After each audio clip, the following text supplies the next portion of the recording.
Today is the introduction to the mini unit that we're going to do about cars. We'll look at some basic information about car ownership today, and then another day next week before we start getting ready for finals. This is an introduction about things that you need to know when buying a car, and then we'll do a quick stint on different types of insurance. So buying a car. So the first thing when we look at in buying a car, of course, is the price of the car. And there's a couple of different things that you need to know when you're looking at the price of a car. This is a picture of a new car sticker, what would show up in the window at a car dealership. So you can see that there are lots of different prices over here, and there's a base price. Okay, this is known as the MSRP. MSRP is an acronym for Manufacturer's Suggested Retail Price, or sometimes called the sticker price, because this is a sticker. That isn't always what things sell for. The dealer may make it higher, they may make it lower, but this is what the manufacturer of the car recommends. So the sticker is usually pasted on the window of a new car. It's going to list all of the equipment and the mileage information. So what is the gas mileage or fuel economy? So you can see that it'll show the standard equipment here, and then any optional equipment that's added on. Buyers usually don't pay the full MSRP.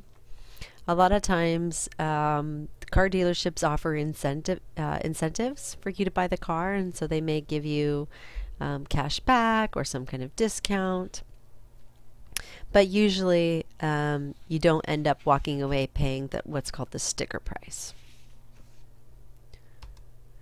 The base price is the price paid for a model equipped with all the standard features. So imagine here we had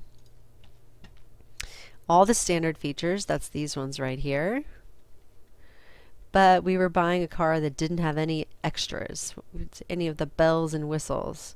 And so over here where it says optional equipment, that would be gone. There would be no optional equipment, and so you would end up paying the standard vehicle price, or the base price. And you can see here the difference between the base price of this car was $23,930, but with all of the different options it ended up at $31,000. There it is, $30,260. So big difference between what the standard or base price of a vehicle would be versus the MSRP, total MSRP. Okay, so other things. Warranty. Not all cars come with a warranty. A warranty is like a contract or a deal that you purchase. It pays for the cost of correcting defects and most standard repairs. Usually you can purchase a warranty at the time that you purchase a new car. You would be responsible so the driver would be responsible for routine care, so that would be your oil changes, changing your tires, any normal wear that you might put on your car. But if you had any major problems with your car, then the warranty would pay for it.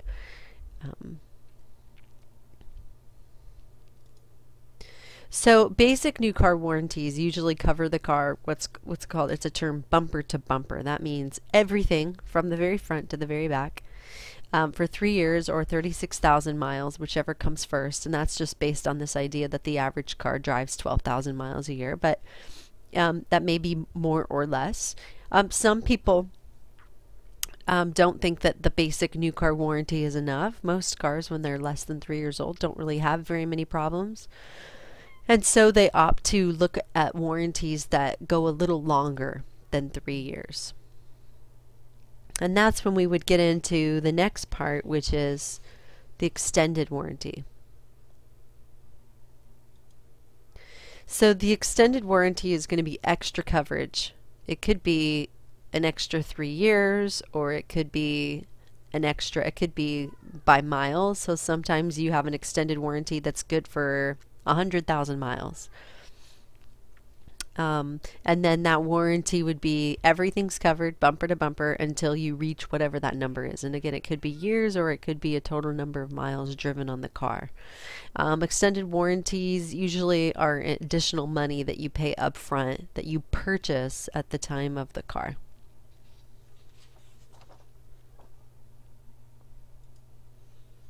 Okay, so there are lots of costs associated with buying a new car. Sometimes we see a new car and we get really excited and we can't wait to buy it, and then we don't realize there are lots of different hidden fees or costs that are going to be incurred that we don't see right away.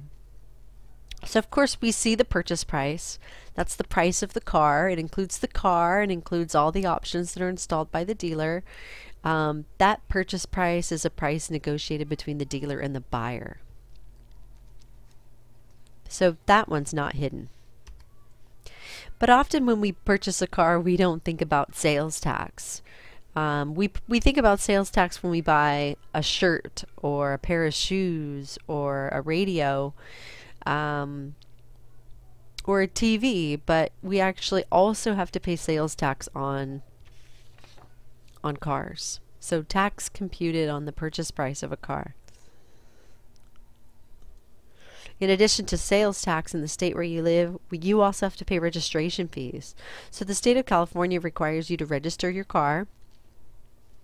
So on your license plate, and these are your registration stickers, it shows the month and year that your registration expires. And every car in the state of California has to be registered. Non-taxable items, that could be things like extended warranties. And non-taxable items, that could be something that you purchase after you purchase the car, but it is an associated cost with the car. So your non-taxable items, items that are exempt from sales tax, might be things such as your extended warranty.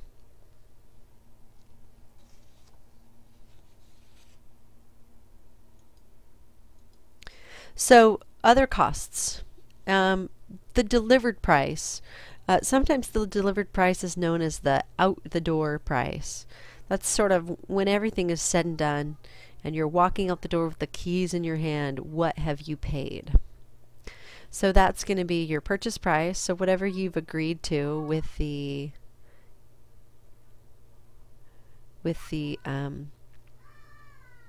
car lot. Your sales tax, your registration fees, any non-taxable items like warranties, and then of course you want to subtract from that any rebates that you get. And sometimes manufacturers have rebates, or the dealership might offer you a rebate, you know, $1,000 cash back or something like that, or you might get a rebate on certain things if you purchase a warranty. So we would minus or subtract any rebates from our other purchase prices to get the out the door price. A down payment. We talked about down payments before when we talked about borrowing money. A down payment is a cash payment. It doesn't mean you have to give them cash. You could be writing a check, but it means money up front, money not borrowed. So money that's given by the customer to put toward the purchase price of the car. Sometimes the down payment can be a trade-in that you give when you turn in your old car. So it could be the value of the trade-in, and it's money that you're putting toward the delivered price. And then your balance due. So after you've made your down payment, or you've traded in a vehicle to put toward the expense of the car, then whatever is left over, that's going to be your balance due. So the amount the customer has left to pay after you've put in a down payment or a trade. And this amount is usually borrowed from the car dealership or another lender. So most people don't walk into a car dealership and say, oh, you know, here's 20 grand in cash. Most people have a down payment of some kind or a trade-in vehicle, and then they finance $15,000 or $25,000. Remember, financing is when you borrow money and you agree to pay it back usually over a period of time. So taking out a loan. The balance due is going to be the delivered price minus the down payment. So that's how we're going to calculate the balance due. We're going to take the delivered price and subtract the down payment. And whatever's left, that's going to be our balance.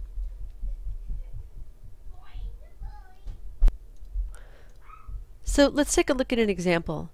The purchase price on Carly's new car is $23,340. She's charged 5% sales tax and receives a rebate of $1,250. She has $128 in registration costs, and her down payment was the value of her trade-in given for her old car. So let's take a look at what is the delivered price. So first we have to calculate her sales tax. So remember, to calculate sales tax, we're going to take 5% written as a decimal and multiply by the value of the car. So we're at $1,167 for sales tax. Okay, now we're going to take the sales tax, the price of the car, the registration fees, and then we're going to subtract the rebate, giving us the delivered price of $23,300. And so now let's see how much of a loan Carly's going to need to take out to purchase this car. She's got her out the door price, right? Her delivered price, that's this one.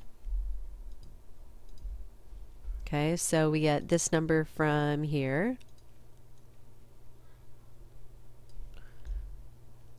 Right, then we're going to go back and look at that trade-in that she had of $4,300, and when I subtract the trade-in from the delivered price, I'm going to get the loan amount. So she's going to need to borrow $19,085. All right, I want you guys to do the try number 1 on your own. Go ahead and pause the video right now. Try that, and then we'll put the answers up in just a minute when you're ready.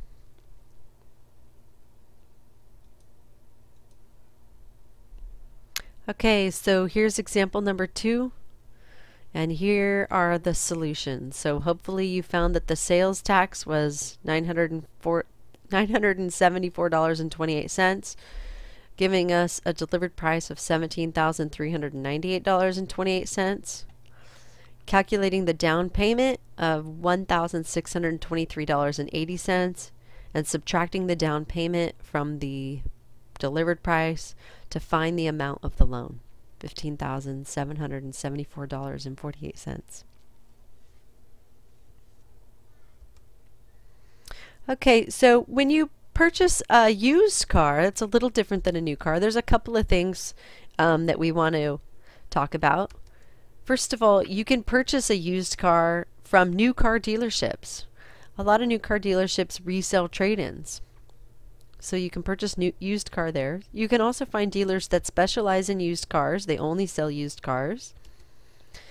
Sometimes car rental agencies sell used cars.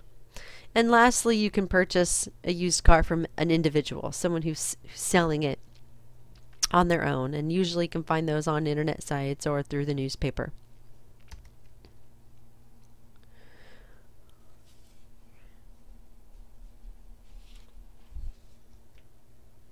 So when you purchase a used car, the buyer and seller agree on the price. You still have to pay sales tax, and you still have to pay registration fees. Sometimes used car sellers may give a limited warranty to the buyer to make the sale. In other words, they can transfer their warranty over to you. Buyers of used cars with part of a manufacturer's warranty still in effect, sometimes they're allowed to transfer and sometimes they're not. So you need to make sure that if someone offers you to transfer their warranty, that the dealer or whoever owns the warranty will honor that transfer.